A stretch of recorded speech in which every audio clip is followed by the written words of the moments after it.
नमस्कार, जय हिंद भावांनो. यारो मुंबई आर्मी रॅली भरती 2024 तर्फा यारो मुंबई आर्मी रॅली भरतीचा 6वा दिवस होता. तर 3 डिसेंबरला जे यारो मुंबई आर्मी रॅली भरतीचा ग्राउंड जीवदानी विरार या ग्राउंडवर जे आज भरती झाली. तर आज एका बॅचमध्ये किती मुलं सोडले आणि एका बॅचमधून किती मुलांना घेतलं, एक्सिलेंटचे आज किती मुलं घेतले, त्याचबरोबर सेकंड ग्रुपचे किती मुलं घेतले, त्याचबरोबर 1600 मीटर रनिंगसाठी टाइम किती देण्यात आला होता आज, आणि मुलांनी ग्राउंडवर कोणकोणत्या चुका केल्या ज्या की तुम्हाला या ठिकाणी करायच्या नाही आहे, कोणकोणत्या गोष्टीचं तुम्हाला लक्ष ठेवायचं आहे, आणि रनिंग काढल्यानंतर ग्राउंडच्या अंदरची प्रोसेस काय, त्या ठिकाणी उंची किती घेत आहे, छाती किती लागत आहे, त्याचबरोबर जे डॉक्युमेंट कोणकोणते त्या ठिकाणी ग्राउंडच्या अंदर चेक केलं जातं आणि कोणकोणते डॉक्युमेंट आपल्याला सोबत न्यावं लागणार आहे.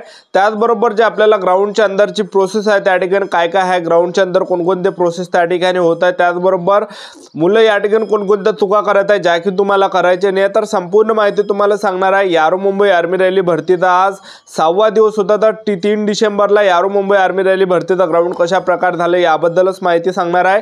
तर आजचा व्हिडिओ खूप महत्त्वाचा होणार आहे. व्हिडिओ शेवटपर्यंत बघा आणि व्हिडिओला आताच लाईक करा. नमस्कार विद्यार्थी मित्रांनो, माझी नोकरी कॉर्नर यूट्यूब चॅनलवर मी गोपाल अनखळे तुमचं सर्वांचं सहर्ष स्वागत करतो. तर मित्रांनो, व्हिडिओचा थंबनेल बघून तुमच्या लक्षात आलं असेल की आपला व्हिडिओ कोणत्या टॉपिकवर होणार आहे. व्हिडिओ सुरू करण्याच्या आधी आपल्या यूट्यूब चॅनलला सबस्क्राइब करा जेणेकरून प्रत्येक भरतीचे अपडेट तुमच्यापर्यंत सर्वात आधी पोहोचेल. जास्त करून यारो मुंबई आर्मी रॅली भरतीच्या रिलेटेड जास्त व्हिडिओ आपल्या चॅनलवर अपलोड करत असतो. हा विद्यार्थी मित्रांनो, यारो मुंबई आर्मी रॅली भरतीचा ग्राउंड आज 3 डिसेंबरला झाला जीवदानी ग्राउंड विरार या ठिकाणी.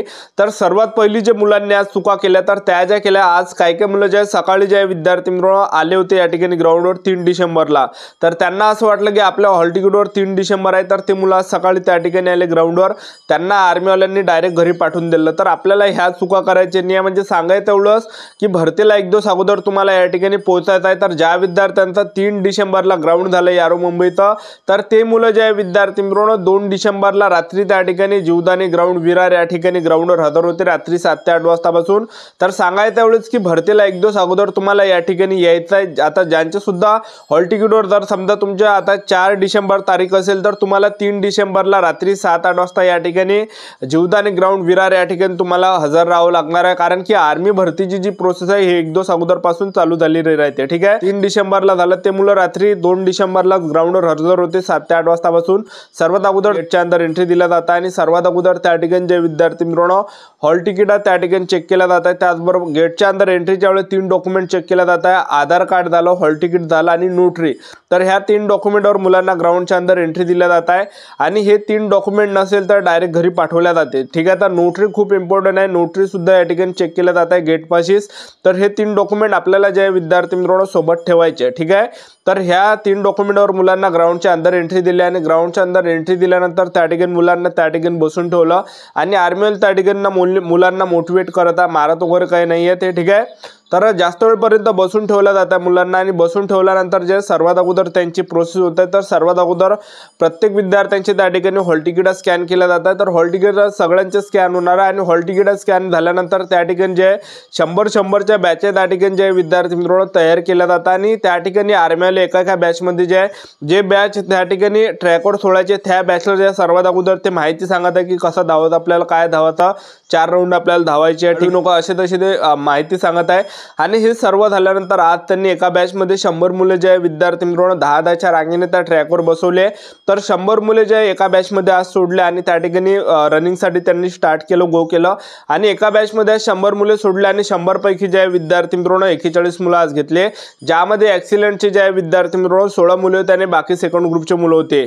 आणि 1600 मीटर रनिंगसाठी टाईमचा जर आपण विचार केला तर 5 मिनिटपर्यंत जे विद्यार्थी मित्रांनो ॲक्सिलेंटचे मुलं घेतल्या जात आहे. 5 मिनिटाच्या अंतर 5 मिनिट 15 ते 20 सेकंडपर्यंत सेकंड ग्रुपचे मुलं घेतल्या जात आहे. 5 मिनिट 30 सेकंडपर्यंत सुद्धा टाइम दिला जात आहे. ठीक आहे, तर एवढा 1600 मीटर रनिंगसाठी टायमिंग दिला जात आहे. 5 मिनिट 30 सेकंडपर्यंत पूर्ण टाइम या ठिकाणी दिला जात होता आज.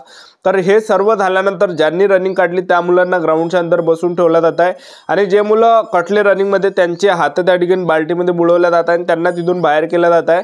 ज्यांनी रनिंग काढली त्या विद्यार्थ्यांना त्या ठिकाणी काल बसून ठेवलं आणि सर्वात अगोदर त्यांच्या हातावर जे विद्यार्थी मित्रांनो शिक्का दिला. ज्यांनी ॲक्सिलेंटमध्ये रनिंग काढली त्यांच्या हातावर ॲक्सिलेंटचा शिक्का, ज्याने सेकंड ग्रुपमध्ये रनिंग काढली त्यांच्या हातावर या ठिकाणी सेकंड ग्रुपचा शिक्का. ठीक आहे, तर हे सर्व प्रोसेस झाल्यानंतर आर्मीवाले त्या ठिकाणी मुलांपासून ज्या मुलांनी रनिंग काढली त्यांच्यापासून एक फॉर्म लिहून घेतात आहे.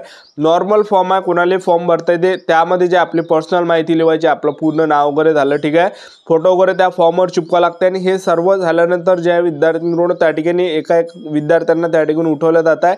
आणि सर्वात पहिले त्या ठिकाणी लॉंग जम्प मुलांची घेतल्या जात आहे, झिगझॅग घेतल्या जात आहे, ठीक आहे. लॉंग जम्प आणि झिगझॅग त्या ठिकाणी घेतल्या जातात. आणि लॉंग जम्प झिगझॅग जर आपली पडली नाही तरी सुद्धा दुसरा चान्स ते देते, ठीक आहे. लॉंग जम्प आणि झिगझॅग झाल्यानंतर त्या ठिकाणी 10 पुलअप्स घेतल्या जात आहे. जर तुम्ही 10 पुलअप्स काढल्यात तुम्हाला 40 गुण भेटणार आहे. 10 पुलअप्स पेक्षा एक जरी पुलअप्स कमी काढली तर ज्या विद्यार्थ्यांकडून तुम्हाला मार्क कमी पडणार आहे. जसजशा पुलअप्सचा कमी तुम्ही मारसाल तसे मार्क तुम्हाला कमी पडणार आहे, ठीक आहे. तर पुलअप झाल्यानंतर त्या ठिकाणी ज्या विद्यार्थ्यांकडून मुलांना आणखीन बसून ठेवलं जातं आणि उंची त्या ठिकाणी घेतल्या जात आहे. तर उंची 168 सेंटीमीटर घेतल्या जात आहे. 168 सेंटीमीटरपेक्षा थोडी जरी कमी असेल तर फेल केल्या जात आहे, अपात्र केल्या जात आहे. तर 168 सेंटीमीटर उंची त्या ठिकाणी लागत आहे. छाती 77 सेंटीमीटर आणि फुगून 5 सेंटीमीटर भरली पाहिजे. तर एवढं यामध्ये हे लागत आहे. काही मुलं ॲक्सिलेंटमध्ये रनिंग काढून आणि सेकंड ग्रुपमध्ये रनिंग काढून सुद्धा उंचीमध्ये आणि छातीमध्ये त्या ठिकाणी काही मुलं कटत आहे, ठीक आहे. तर 168 सेंटीमीटर पूर्ण त्या ठिकाणी उंची लागत आहे. छाती 77 सेंटीमीटर, फुगून 5 सेंटीमीटर भरली पाहिजे.